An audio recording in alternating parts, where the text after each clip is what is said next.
Israeli Prime Minister Benjamin Netanyahu said his country would inflict a heavy price on the Iran-aligned Houthis after they reached central Israel with a missile on Sunday for the first time. Smoke billowed and a fire was seen in this open field near Kfar Daniel. Air raid sirens sounded in Tel Aviv and across central Israel just after 6:30 a.m. local time, sending residents running for shelter. No injuries were reported.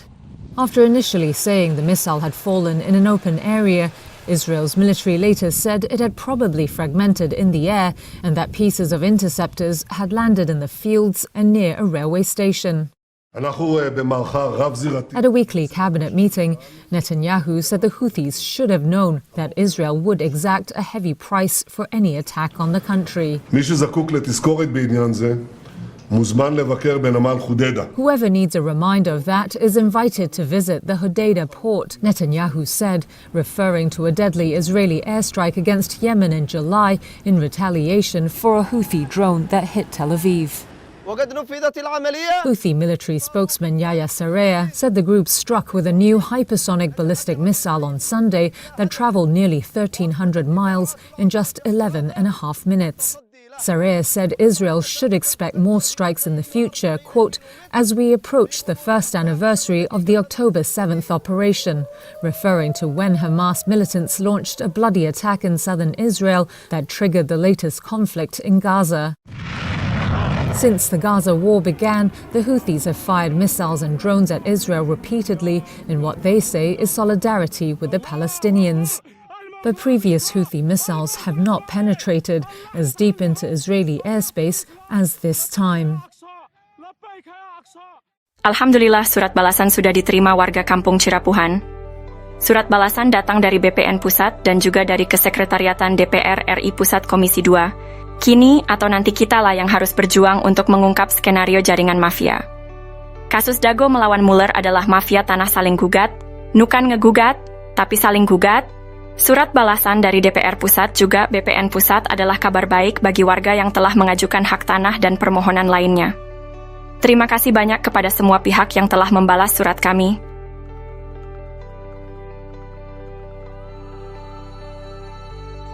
Kami sangat menghargai perhatian, respons yang diberikan. Dan selanjutnya, untuk yang telah menerima surat kami, ditunggu balasannya. Untuk info sengketa lahan Dago, ini adalah masalah mafia tanah yang saling gugat.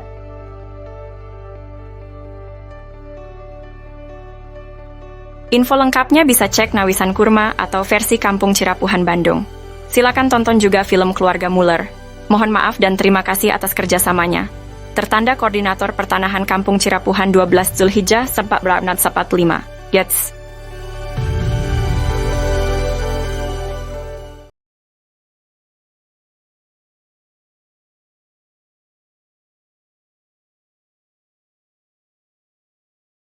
Berkas Pengadilan Negeri Bandung ada keterangan hak Eigendom Verponding Buraminten. Bahkan tergugat lebih dulu bersiap sebelum digugat, yaitu 1 Juni 2016. Ada 3 poin penting untuk diperhatikan. Pertama, pemberitaan yang ada hanya Eigendom Verponding Mueller. Padahal Buraminten juga menggunakan hak barat Eigendom Verponding, yang sudah tak berlaku pada tahun 1980.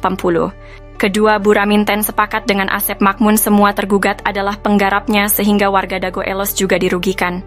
Ketiga, lokasi objek paling luas, 4 hektar lebih yaitu Eigendom Verponding 374-2, berada di Kampung Cirapuhan RW 01 Bandung, bukan di Dago Elos RW 02, namun Cirapuhan RW 31. Hanya ada 3 orang yang digugat.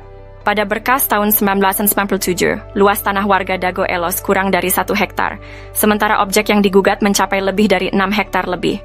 Itu 3 poin penting dan jaringan mafia tanah telah beroperasi sejak 1980. Untuk itu, pemerintah diharapkan membentuk tim independen Cek film keluarga Muller durasi 4 jam. Bahkan keluarga besar TNI Polri juga menjadi korban dari jaringan Asep Makmun, Didi Koswara, dan rekan-rekannya. Warga kampung Cirapuhan dan negara dirugikan 100 miliar hingga 1 triliun, karena ini kolusi saling gugat. Bukan ngegugat, tapi saling gugat.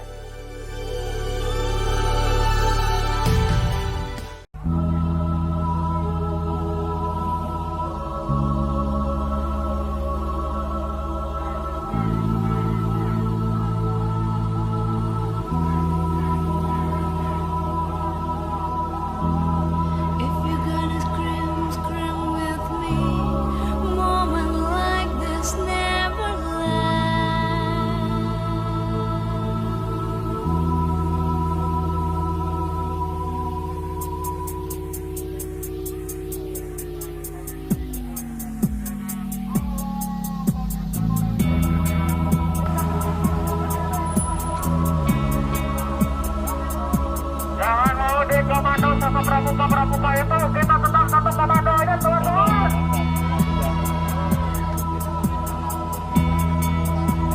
Ya, ini mungkin rangkaian ke beberapa langkah kemarin kita ya bersama warga Dago Elos. Salah satunya adalah ke Kompolnas. Ke Kompolnas ini yang kami maksud itu untuk bisa melaporkan beberapa tindakan-tindakan kepolisian dari mulai undo delay atau pengundur-unduran proses kita melapor, terus juga tindakan kekerasan tertanggal 14 Agustus kemarin yang dialami oleh warga Dago Elos, dan juga tindakan-tindakan kepolisian lainnya yang merugikan warga Dago Elos. Khususnya kemarin di tanggal 14 Agustus kita mendapatkan perilaku brutalitas dari kepolisian.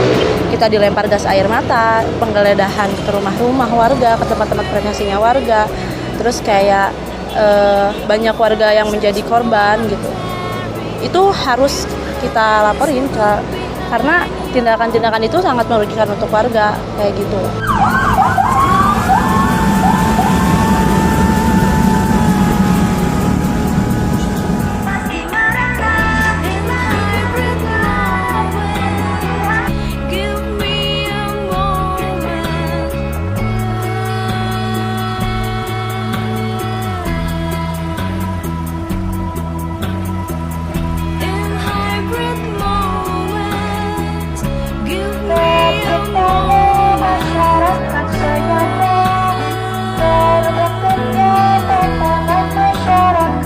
Dago sedang tidak baik-baik saja, Bandung sedang tidak baik-baik saja, maka dari itu kita butuh atensi dari semua lembaga karena kita rakyat, kita juga perlu dilindungi. Kayak gitu.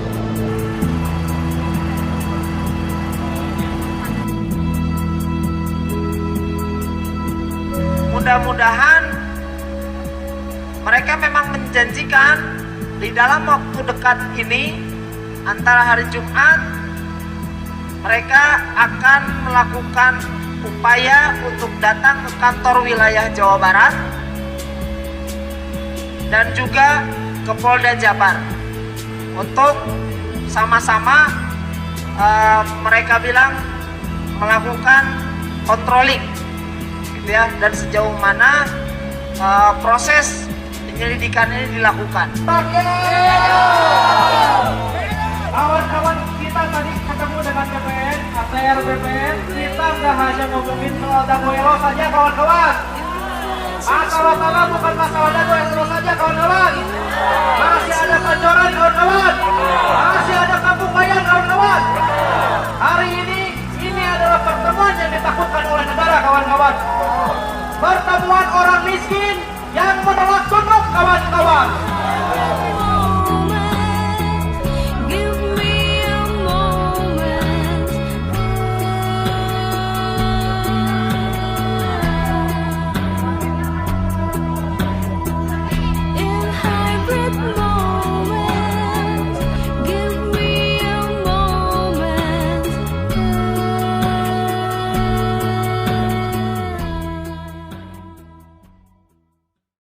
Berkas Pengadilan Negeri Bandung ada keterangan hak Eigendom Verponding Buraminten. Bahkan tergugat lebih dulu bersiap sebelum digugat, yaitu 1 Juni 2016. Ada 3 poin penting untuk diperhatikan. Pertama, pemberitaan yang ada hanya Eigendom Verponding Muller. Padahal Buraminten juga menggunakan hak barat Eigendom Verponding yang sudah tak berlaku pada tahun 1980. Kedua, Buraminten sepakat dengan Asep Makmun semua tergugat adalah penggarapnya sehingga warga Dago Elos juga dirugikan.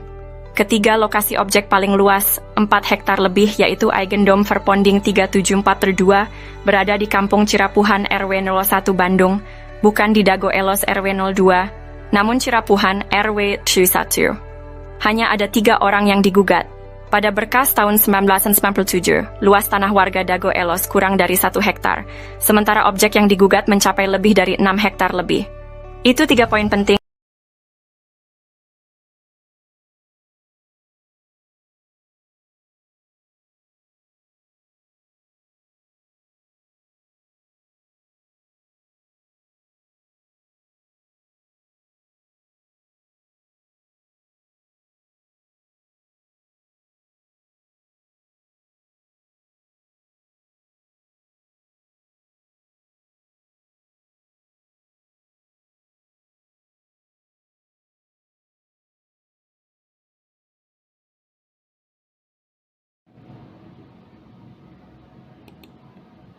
Masalah besar dalam pertanahan di Dago sudah ada sejak lama sekitar 40 tahun lalu.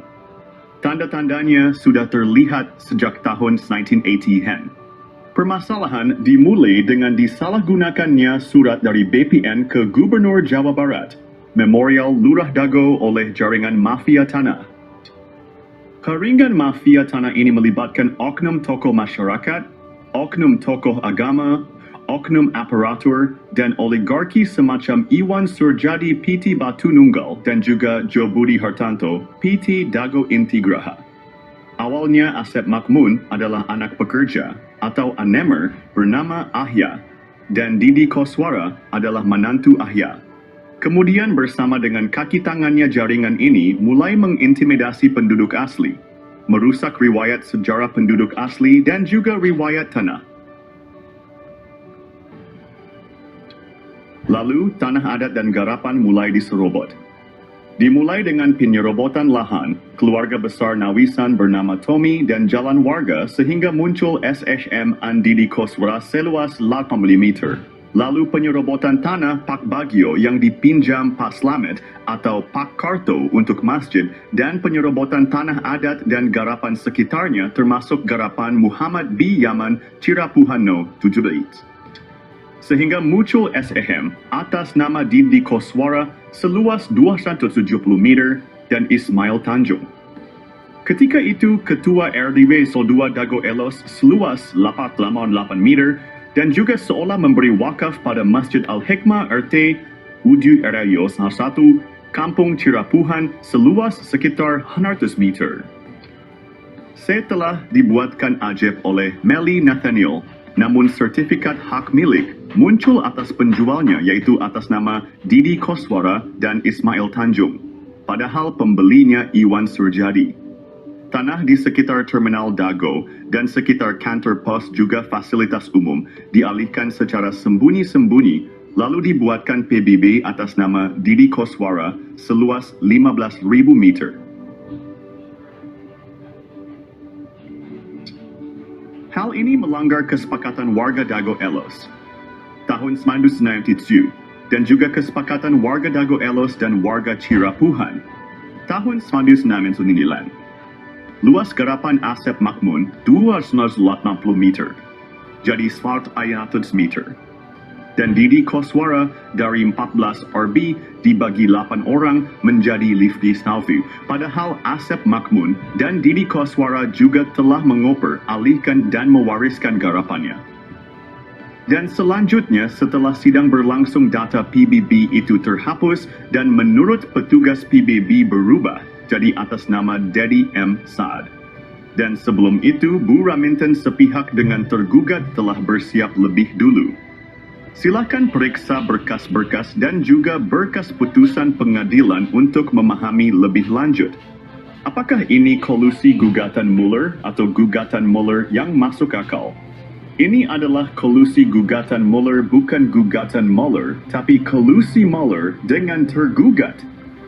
Kasus tanah yang melibatkan bos mafia telah menggemparkan.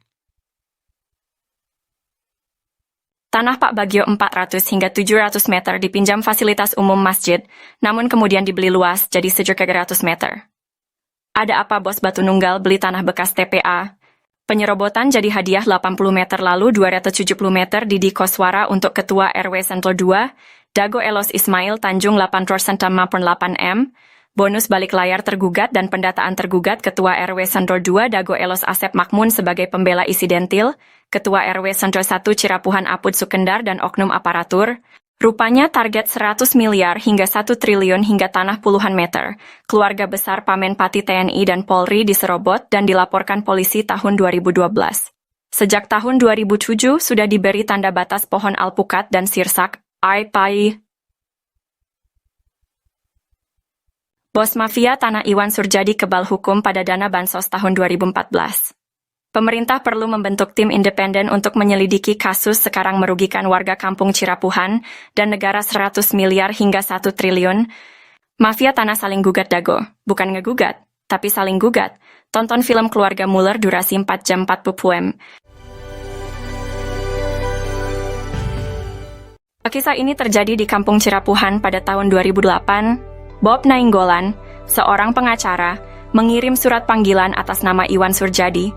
Bos Batu Nunggal mengaku berhak tanah seluas sekitar 100 meter. Setahun sebelumnya, warga menanam pohon alpukat, nangka, dan lainnya sebagai tanda batas tanah Pak Bagio seluas sekitar 700 meter. Adapun barat dan timurnya adalah tanah warga. Notaris Meli Nathaniel membuat akta jual beli AJB dengan penjual Ismail Tanjung dan Didi Koswara. Asep Makmun menjadi penunjuk batas. Setelahnya sertifikat terbit atas nama penjual. Ini gratifikasi. AC. Kemudian hari, Iwan Surjadi ternyata hanya seorang mafia tanah saling gugat. Ia memberi hadiah untuk oknum aparatur, juga Didi Koswara, Ismail Tanjung, Asep Makmun dan rekan sebagai pendata calon tergugat dan tergugat. Sertifikat tanah atas nama penjual muncul setelah AJB dibuat. Kesaksian dari Pak Ada, Paman Asep Makmun, Pak Unus, dan Pak Slamet juga mendukung hal ini. Menunjukkan Asep Makmun, Apud Sukendar, dan jaringan mafia telah berdusta. Lalu memberi peran Didi Koswara seolah tokoh tuan tanah pribumi sebagai tergugat.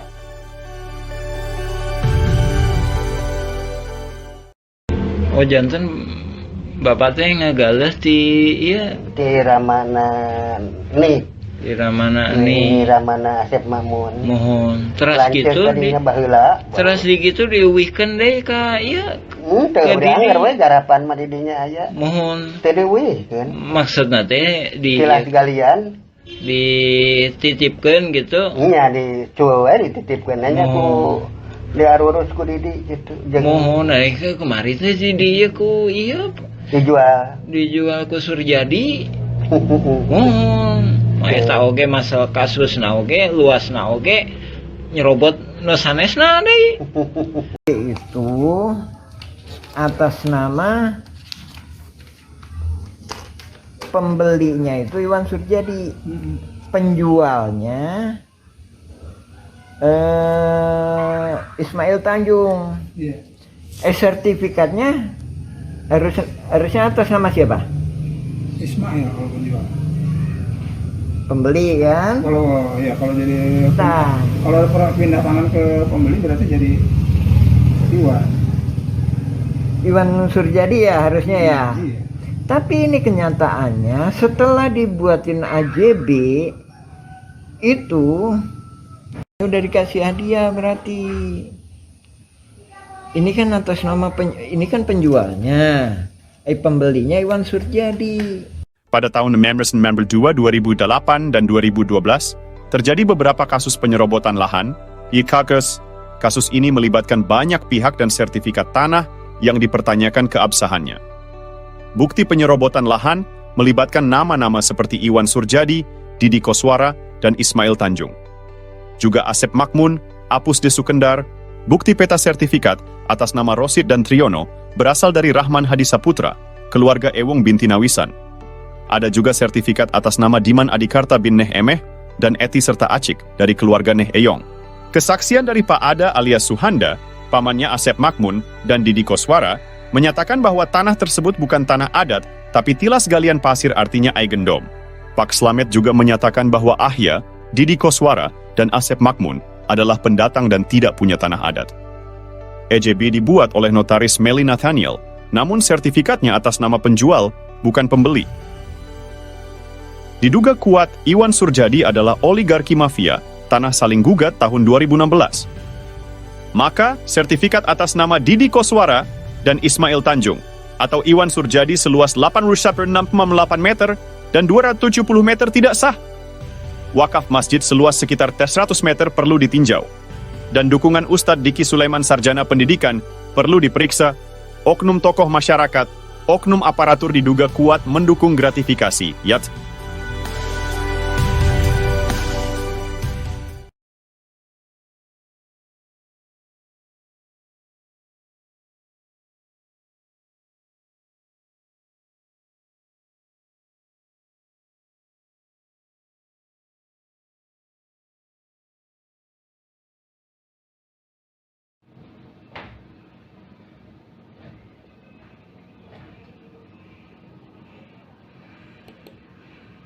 Ponti. Polemik sengketa tanah di Dago antara gugatan dan kolusi saling gugat. Asep Makmun menggambarkan bahwa Mueller tiba-tiba menggugat warga Dago. Apakah ini masuk akal? Dalam sidang, Asep menjelaskan keterkejutannya sebagai rakyat kecil yang seperti tak pernah berurusan dengan hukum perihal tanah. Padahal riwayat Asep Makmun bersama Iwan Surjadi dan pengacaranya menyerobot lahan penduduk asli, lalu kerap bawa-bawa LSM untuk menuntut ganti rugi ke damage, padahal bukan garapannya, dan juga garapan keluarganya sudah dioperalihkan. Mau dia minta ganti rugi lagi, dan bagaimana bisa orang demikian tahun 2012 lapor ke polisi dan banyak catatan kasus pertanahan lainnya. Lalu apakah masuk logika Mueller tiba-tiba menjadikan Asep Makmun dan rekannya sebagai tergugat utama nomor 1 sampai tergugat nomor 4? Bagaimana cara Mueller menggugat? Bagaimana mungkin Mueller memiliki data detail tentang tergugat tanpa berkolusi dengan oknum tergugat? Misalnya, tergugat keluarga Udin Sudinta dan anaknya, Cepi. Pertanyaannya, bagaimana Mueller bisa mendapatkan informasi secara detail tergugat keluarga Udin Sudinta, yaitu tergugat nomor 69, nomor 99, nomor 232, nomor 233, dan nomor 31. Mueller tampaknya mempersiapkan gugatan dengan matang bersama oknum. Tergugat yang notabene Ketua RW 02 Dago Elos. Sementara itu, Apud Sukendar tiba-tiba diangkat oleh Lurah Sebgai Ketua RW 1 Kampung Cirapuhan ketika masa pendataan, padahal Apud Sukendar bukan calon Ketua RW 1 Kampung Cirapuhan. Lalu bagaimana mungkin pendatang bernama Didi Koswara dari Subang diberi peranan seolah tuan tanah penduduk asli dengan lebih dulu diberi hadiah dan legalitas penyerobotan lahan oleh Iwan Surjadi PT Batu Nunggal Indah dan oknum aparatur negara. Mueller menargetkan tergugat utama yang sudah diberi peran untuk siap menghadapi. Dibantu dengan warga yang tidak tahu riwayat tanah dan riwayat penduduk asli. Mereka hanya ikut serta tanpa pemahaman mendalam dan sebagiannya hanya kaki tangan mafia tanah. Adapun mereka yang paham riwayat tanah dan riwayat penduduk asli tidak digugat, kecuali yang terlibat dalam jaringan mafia tanah Dago. Sementara itu, Buraminten sudah siap lebih dulu. Pertanyaannya, apakah gugatan Mueller atau kolusi saling gugat yang lebih masuk akal? Lalu bagaimana dengan aksi Asep Makmun sejak sekitar 40 tahun ini? Tolong gunakan logika Anda baik-baik. Ini gugatan Mueller atau kolusi Mueller dengan jaringan para tergugat ini. Ini adalah kolusi saling gugat Mueller. Bukan gugatan Mueller, tapi kolusi Mueller saling gugat.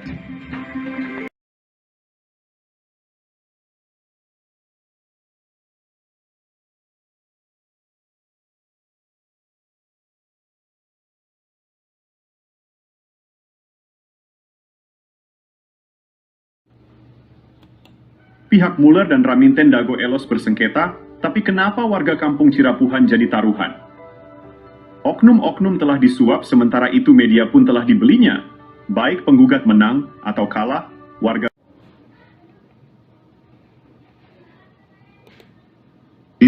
kasus-kasus Tanah Dago bisa diibaratkan bandar judi online. Coba gunakan logika. Pada tahun 1997, luas tanah garapan warga Dago Elos hanya sekitar 0.940 meter persegi. Silakan periksa peta BPN tahun 2000 bahwa objek warga Dago Elos ada di belakang terminal, bukan di samping. Namun, tuntutan tanah oleh Muller mencapai 60.000 meter persegi. Situasi ini mirip dengan judi online. Kalau Muller menang dapat tanah 63.000 meter. Sementara kalau oknum warga Dago Elos menang dapat puluhan ribu meter. Padahal tahun 1997 hanya 540 meter. Jadi siapapun yang menang, pihak yang mengatur tetap mendapatkan keuntungan besar melebihi modal yang dipertaruhkan. Jika Muller menang, dia mendapatkan 63 meter persegi. Silakan periksa berkas putusan Pengadilan Negeri Bandung. Jika oknum tergugat menang, mereka mendapatkan puluhan ribu meter persegi. Padahal kan tahun 1997, luas tanah hanya 540 meter. Jadi intinya bandarnya yang menang. Dan ini membuktikan ada bandar di sengketa Tanah Dago. Coba gunakan logika Anda. Ini sistem hukum tidak adil dan berpihak pada oligarki. Oknum aparatur, oknum tokoh masyarakat, dan oknum tokoh agama yang terlibat jaringan mafia tanah. Kasus Tanah Dago menggambarkan bagaimana sistem bisa dimanipulasi seperti bandar judi online. Seperti bandar judi, siapapun yang menang, pihak tertentu tetap untung. Jadi selama wacananya gugatan Muller, siapapun yang menang, maka bandar masih saja untung. Sekali lagi, kami Koordinator Pertanahan Kampung Cirapuhan mengingatkan bahwa kasus Tanah Dago adalah kolusi Muller dengan oknum tergugat. Jadi bukan gugatan Muller, tapi kolusi saling gugat. Kalau gugatan Muller, maka warga Kampung Cirapuhan dan negara dirugikan. Kolusi saling gugat Muller bukan gugatan Muller, tapi kolusi saling gugat Muller. Silakan periksa dengan seksama berkas putusan pengadilan dan periksa dengan seksama para tergugat. Periksa baik-baik domisili di mana para tergugat. Mereka ada di wilayah selatan, belakang terminal Dago. Sementara wilayah utara terkena juga dampaknya baik itu Muller menang ataupun tergugat menang. Karena ini adalah kolusi saling gugat, ibaratnya bandar judi. Ingat, Eigendome Verponding terluas, yaitu 31742 dan 6867. Ada di Kampung Cirapuhan RW 11, bukan di Dago Elos.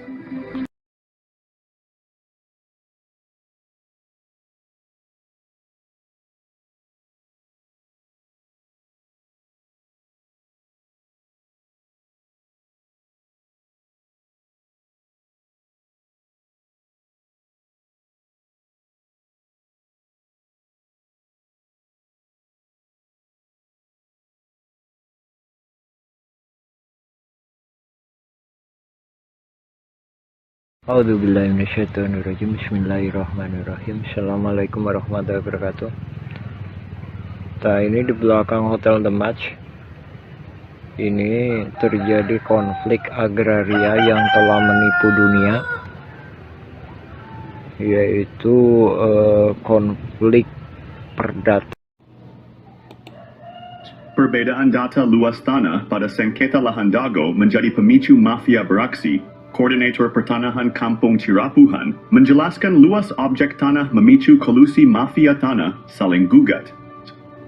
Pertama, Muller bersaudara dan PT Dago Intigraha menggugat tanah seluas 63.000 meter persegi pada 3 Eigendom Verponding. Kedua, Bu Raminten mengklaim 69.000 meter persegi pada 4 buah Eigendom Verponding. Dengan kesepakatan oknum tergugat warga Dago Elos adalah penggarapnya. Perlu diperiksa berkas kesepakatan warga. Pada tahun 1997, warga Dago Elos hanya menguasai 5.940 meter persegi. Dan juga pita warga Dago Elos pada berkas BPN sekitar tahun 1997 atau tahun 2000 utamakan kedua poin tersebut. Juga karena terminal Dago dan kantor pos tidak ikut banding. Ini perlu dipahami pada poin masalah ini, bahwa skenario pemenang, yaitu antara bos mafia Muller dan bos mafia Raminten, silahkan periksa berkas pengadilan. Notabene mereka dalam satu jaringan Asep Makmun CS Iwan Surjadi sites.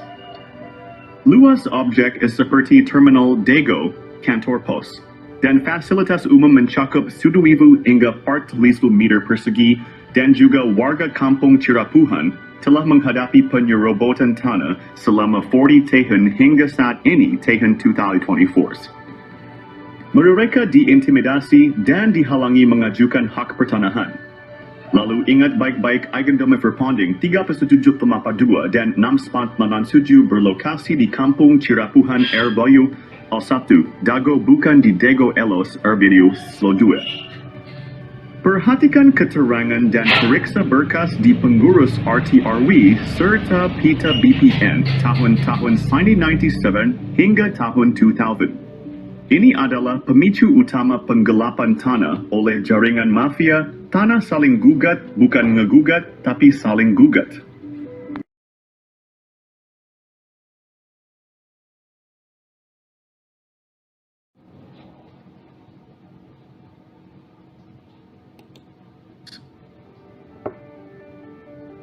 Mengungkap pihak dalam sengketa lahan Dago Elos Masla.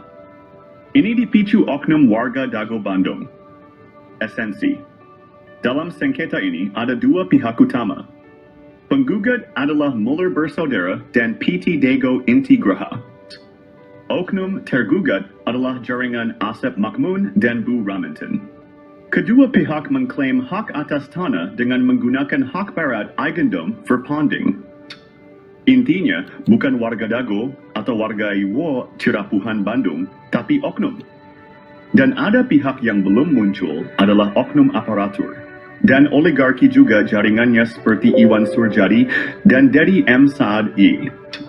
Simak penjelasan korelasi kasus sebelumnya dalam film dokumenter Nawisan Kurma atau versi Kampung Cirapuhan. Silakan cek blog atau video yang berdurasi agak panjang. Periksa berkas putusan pengadilan tuntutan Muller dengan adanya kesepakatan Bu Raminten. Misalnya, kesepakatan pihak Bu Raminten dengan Asep Makmun ada dalam putusan PN Bandung. Dan berkas lainnya, misalnya PBB 15 harga meter atau sertifikat Didi Koswara. Iwan Surjadi dan berkas warga atau berkas peta BPN. Koordinator Pertanahan Kampung Cirapuhan sudah mengirim surat ke DPR Pusat seberat 3 kg. Adapun ke Presiden berat berkas 2,7 kg. Esensi dalam sengketa tanah Dago ini adalah satu jaringan mafia tanah dengan modus saling gugat yang melibatkan proksi. Proksinya, ingat, satu jaringan mafia tanah. Adapun kasus tanah makam dengan oknum supir BPN bernama Sahidin, beda lagi. Jadi esensi kasus Dago gugatan Muller gak masuk logika. Tapi esensinya kolusi penggugat, tergugat, dan jaringannya.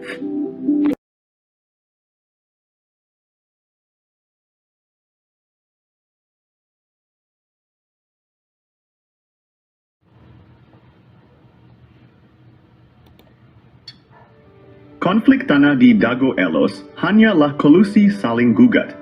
Barang buktinya bahwa konflik Dago Elos adalah kolusi mafia. Tanah saling gugat adalah berkas putusan Pengadilan Negeri Bandung nomor 414 PDT G 2016 PN BDG. Ini membuktikan kolusi saling gugat bukan gugatan Muller, tapi kolusi Muller dengan pihak tergugat.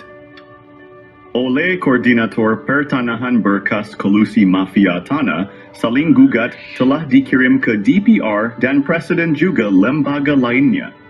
Ini juga slogan anti-hak barat Eigendom Verpanding oleh oknum tergugat tidak benar karena Bu Raminten juga pakai hak barat. High Court. Bu Raminten memberi kuasa Hei Shamsul Maparepa tanggal 1 Juni 2016 sebelum adanya gugatan Mueller bersaudara dan PT Dago Intigraha sampai ke tergugat. Adapun pihak ini masuk pengadilan agak telat hanya alibi.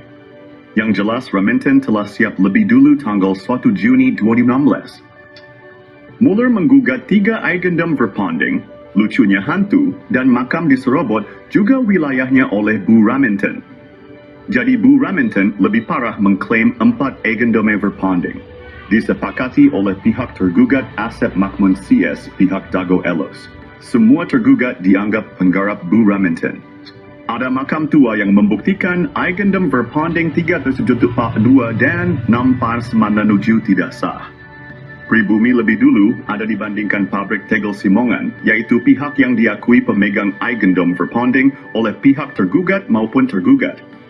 Konflik ini menunjukkan kompleksitas sengketa tanah. Penting untuk menyelesaikan dengan adil. Isi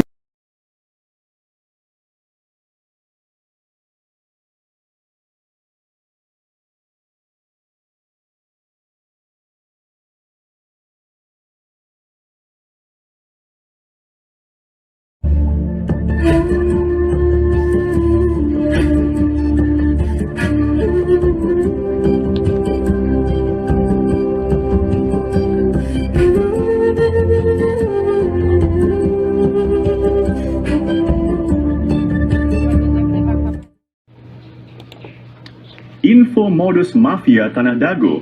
Kami adalah koordinator pertanahan Kampung Cirapuhan, Bandung. Tes, nama saya Muhammad Basuki Yaman bin Sutrisno bin Tirto Harjo. Buyut adalah TNI Polri, bernama Matrawi. Modus jaringan mafia Tanah Dago mempunyai pola yang sama. Pertama, mereka mengumpulkan data target di Kampung Cirapuhan. Ini dimulai sejak tahun 1980-an. Kedua, mereka mempersiapkan pembentukan jaringan mafia tanah. Asep Makmun, Iwan Surjadi, dan oknum target lahan atau korban di Kampung Cirapuhan, Nawisan Kurma, dan tanah negara fasilitas umum. Korban-korbannya adalah Tommy Rokaya, Muhammad Basuki Yaman, Pak Bagio, warga pribumi lainnya. Fasilitas umum dan lahan negara juga menjadi korban. Mereka mulai beraksi dari target terkecil untuk mendapatkan target yang besar. Tetap waspada dan lindungi hak tanah Anda.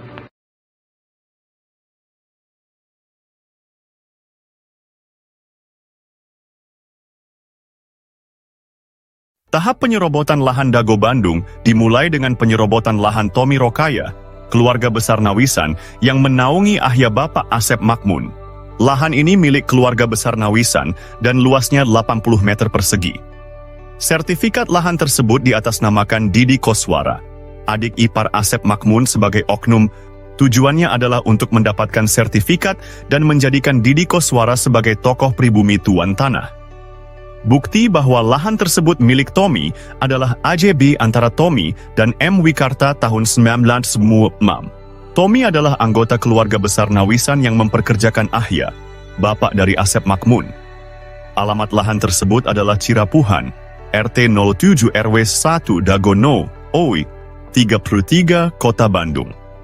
Kasus ini mendukung skenario mafia tanah yang saling menggugat, seperti Mueller melawan Dago Elos tahun 2016. Penyerobotan lahan ini berlanjut dengan penyerobotan lahan garapan pribumi yang disebut Eigendom Verpanding. Modus mafia Tanah Dago EP3 target penyerobotan lahan yang lebih besar, teknik atau modus. Mereka menggunakan intimidasi untuk menghalangi warga pribumi. Warga ditakut-takuti dan diancam penjara oleh kaki tangan mafia tanah.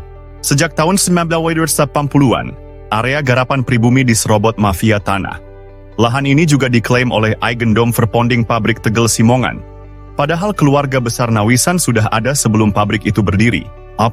Modus mafia tanah juga melakukan kolusi dengan oknum aparatur, tokoh masyarakat, dan tokoh agama. Buktinya luas lahan jaringan Asep Makmun dan keluarganya lebih besar daripada milik pribumi.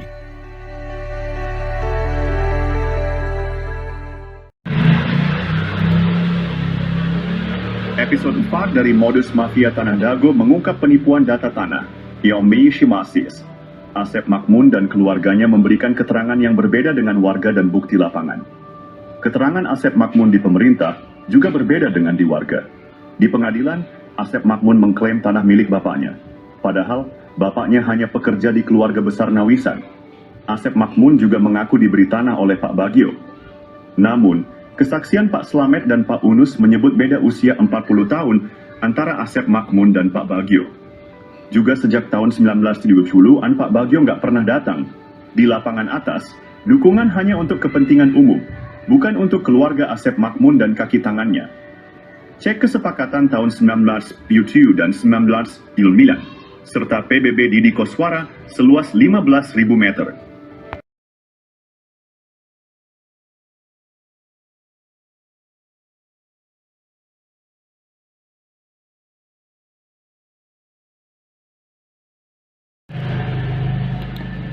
Berikut modus mafia Tanah Dago episode 5 versi Kampung Cirapuhan. Selain riwayat tanah yang kurang tepat, luasnya juga tidak sesuai dengan kenyataan. Di lapangan bawah, mafia tanah menyerobot lahan Pak Bagio yang dipinjam untuk Masjid Aresem. Mereka juga menyerobot lahan garapan Muhammad B. Yaman dan warga lainnya. Mafia tanah berkolusi dengan Iwan Surjadi dari PT Batu Nunggal Indah. Mereka juga bekerja sama dengan oknum Ketua RW Mis Jiwa Dago Elos, Ismail Tanjung, dan Aput Sukendar, oknum Erbamis Sor 1 Cirapuhan. Sertifikat di Cirapuhan nomor 33 juga bermasalah. Mereka menyerobot lahan pribumi dan jalan warga. Asep Makmun dan keluarganya bermasalah dengan banyak pihak. Warga pribumi tidak berani melawan karena diintimidasi oleh jaringan mafia Tanah Dago, Toyo. Episode 6 dari Modus Mafia Tanah Dago mengungkap jaringan mafia tanah yang menciptakan kekacauan. Mereka menekan penduduk asli dengan mencampurkan mereka dengan pendatang yang melakukan urbanisasi. Kaki tangan mafia tanah berusaha menguasai dan menyerobot lahan penduduk asli. Mafia tanah ini mengintimidasi dan menghalangi penduduk asli mendapatkan hak atas tanah mereka. Mereka juga memprovokasi antar keluarga penduduk asli, Ipui, satu golongan didukung untuk menyerobot lahan saudaranya. Hal ini membuat batas dan riwayat tanah menjadi tidak jelas. Pendatang yang tidak ada kesepakatan malah mendapatkan tanah. Hubungan keluarga penduduk asli pun terputus. Mafia tanah berusaha menyembunyikan hubungan darah penduduk asli. Alhamdulillah, sekitar tahun 2010, kami temukan garis hubungan darah penduduk asli.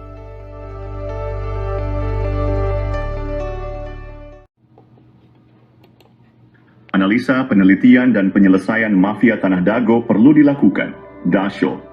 Alhamdulillah, sejak sekitar 20 tahun lalu kami mulai mempelajari riwayat tanah. Kami juga mempelajari riwayat warga yang turun-temurun dan hal-hal terkait lainnya. Berbagai berkas dokumen negara dan berkas warga telah kami kumpulkan. Namun, beberapa dokumen hilang atau rusak karena rumah sering bocor. Kami memilah mana data atau keterangan yang dusta dan mana yang jujur, meski pahit diungkapkan. Ada yang bertanya siapa Muller bersaudara?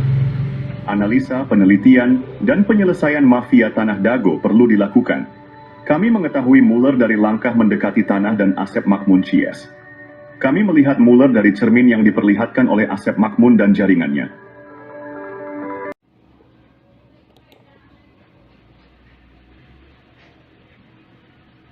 Episode Sadiu dari Modus Mafia Tanah Dago mengungkap jaringan mafia tanah yang sangat terorganisir. Mereka bekerja sama dengan berbagai oknum. Jaringan mafia ini melibatkan oknum aparatur, tokoh masyarakat, dan tokoh agama, mosi. Bahkan, sebagian orang yang menikah dengan penduduk asli diajak mengkhianati saudaranya. Mereka juga dibantu oleh oligarki atau pemodal, seperti Iwan Surjadi yang beralamat di Budi Asih nomor 25, Bandung. Dengan bantuan mereka, tanah penduduk asli dijual dengan harga di bawah standar. Bahkan, seringkali tidak ada ganti rugi sama sekali. Parahnya, mafia tanah ini bisa mendapatkan keuntungan berkali-kali dari satu objek. Contohnya, SHM Didi Koswara atau Iwan Surjadi yang awalnya pinjam dari Pak Bagio dan garapan warga, misalnya Pak Yaman, lalu dijual ke pamannya bernama Ada, kemudian dijual lagi ke Iwan Surjadi dan digarap oleh adik atau anak mantunya. Modus operandi ini menunjukkan betapa terorganisirnya jaringan mafia tanah di Dago. Episode ini membuka mata kita akan praktik kotor yang merugikan penduduk asli. Kasus tanah yang melibatkan bos mafia telah menggemparkan. Tanah Pak Bagio 400 hingga 700 meter dipinjam fasilitas umum masjid, namun kemudian dibeli luas jadi 700 meter. Ada apa bos Batu Nunggal beli tanah bekas TPA? Penyerobotan jadi hadiah 80 meter lalu 270 meter di Koswara untuk Ketua RW Sentul 2, Dago Elos Ismail Tanjung 8% 8M, bonus balik layar tergugat dan pendataan tergugat Ketua RW Sentul 2 Dago Elos Asep Makmun sebagai pembela isidentil, Ketua RW Sentul 1 Cirapuhan Apud Sukendar dan oknum aparatur. Rupanya target 100 miliar hingga 1 triliun hingga tanah puluhan meter. Keluarga besar Pamenpati TNI dan Polri diserobot dan dilaporkan polisi tahun 2012. Sejak tahun 2007 sudah diberi tanda batas pohon alpukat dan sirsak, ai-pai. Bos mafia tanah Iwan Surjadi kebal hukum pada dana bansos tahun 2014.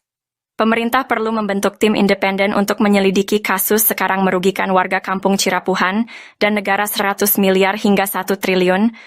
Mafia tanah saling gugat Dago, bukan ngegugat, tapi saling gugat.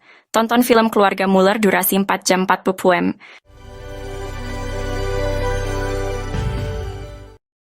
Oh janten bapak teh ngagales di iya di Ramana nih di Ramana nih Ramana Asep Mamun mohon terus lanjut gitu di baheula terus di gitu di weekend deh ka iya teu dianggar we garapan mah di dinya aya mohon teu diwihkeun maksudna teh di silas galian dititipkeun gitu nya di cuwe we dititipkeun nya ku diarurus ku Didi gitu mohon naik kemari teh si dia ku iya dijual ku Surjadi mohon eta oge masalah kasus na oge luas na oge nyerobot nu sanesna deui.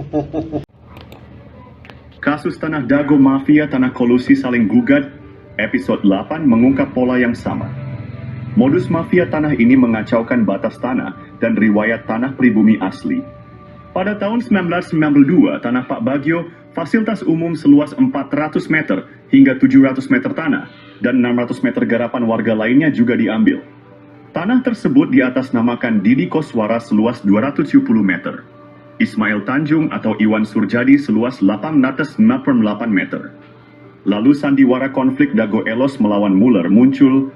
Pada tahun 2002, wilayah kampung Cirapuhan RW 01 diubah menjadi Dago Elos RW 02. PBB seluas 15.000 meter atas nama Didi Koswara, lalu dialihkan ke Dedi M. Saad. Begitu halnya tanah Tommy, tanah Unus, tanah makam diubah. Berita terbaru tentang mafia tanah Dago Elos kembali mencuat melakukan gol bunuh diri. Episode 9 kali ini mengungkap modus operandi yang hampir sama. Pada tahun 2008, keluarga Asep dan Didi menjadi target utama Iwan Surjadi, oligarki mafia tanah saling gugat. Anehnya tahun 2012, Muhammad B. Yaman dilaporkan ke polisi dan lurah. Juga dituding provokator dan anehen ya keluarga Asep dan Didi tenang saja ketika itu. Pada tahun 2016, Didi Koswara, Asep Makmun, Apud Sukendar, Alosana dan kelompoknya menjadi tergugat utama Muller, bersaudara. Anehnya tahun 2024, pengadilan, polisi, dan lembaga pemerintah yang sibuk, dan Muhammad B. Yaman juga jadi korban lagi. Didi, Apud, Alosana tenang-tenang saja. Karena ini, modus mafia Tanah Dago adalah saling gugat. Bukan ngegugat, tapi saling gugat. Keluarga Didi Koswara dan Asep Makmun malah berkolusi pada kasus dulu dan sekarang. Maka siapapun yang menang, negara dan warga kampung Cirapuhan dirugikan 100 miliar hingga 1 triliun rupiah. Silahkan cek blog atau video versi Kampung Cirapuhan atau Nawisan Kurma. Ada penjelasan dan bukti dokumen. Kolusi mafia tanah saling gugat di Kampung Cirapuhan dan Dago Elos pada episode 10. Peranan beberapa oknum tokoh masyarakat dan oknum tokoh agama terlibat dalam mengkondisikan keadaan warga. Mereka memanfaatkan ketidaktahuan warga tentang riwayat tanah. Warga yang tidak paham dijadikan pion untuk diadu domba dengan aparat. Oknum tokoh agama juga berperan dalam situasi ini.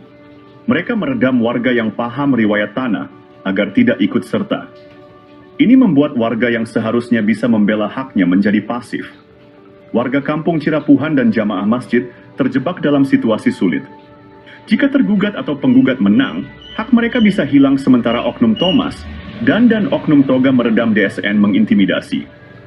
Mereka terpaksa diam karena takut diintimidasi. Sementara itu, jaringan mafia tanah tetap untung, siapapun yang menang. Silahkan cek putusan pengadilan negeri, sesuaikan data tergugat dengan data warga yang tidak tergugat. Peran oknum tokoh masyarakat dan oknum tokoh agama bantu oligarki dan oknum aparatur praktik mafia dago berlangsung sekitar 40 tahun ini sangat merugikan warga dan negara. Silakan Anda renungkan manakah yang masuk logika gugatan Mueller atau kolusi Mueller dengan para tergugat. Cek blog atau video versi Kampung Cirapuhan untuk penjelasan dan bukti dokumen.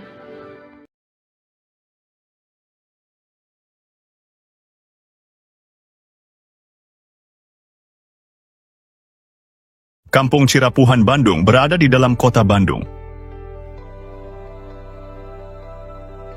Kampung ini memiliki sejarah yang panjang hampir 2 abad. Kampung Cirapuhan terletak di bagian dalam Dago, kota Bandung. Bagian baratnya berbatasan dengan Lembang, Kabupaten Bandung Barat. Sementara bagian timurnya, atau Cirapuhan Timur, adalah Kabupaten Bandung. Bagaimana mungkin sejarah ratusan tahun bisa dirubah oleh sandiwara mafia tanah? Mereka saling gugat hanya dengan syuting di pengadilan dan playing victim. Merubah sejarah hanya dalam waktu 8 tahun. Dengan perencanaan 40 tahun sambil menyerobot lahan pribumi dan membuat kerusakan. Sekarang atau nanti, kita harus berjuang. Jangan biarkan ini jadi lelucon bagi anak cucu kita. There once was a ship that put to sea, and the name of the ship was the Billy O.T. The winds blew up her bow, dipped down, oh below my bully boys blow. Soon may the wellerman come to bring us sugar and tea and rum. One day when the tonguing is done, we'll take our leave.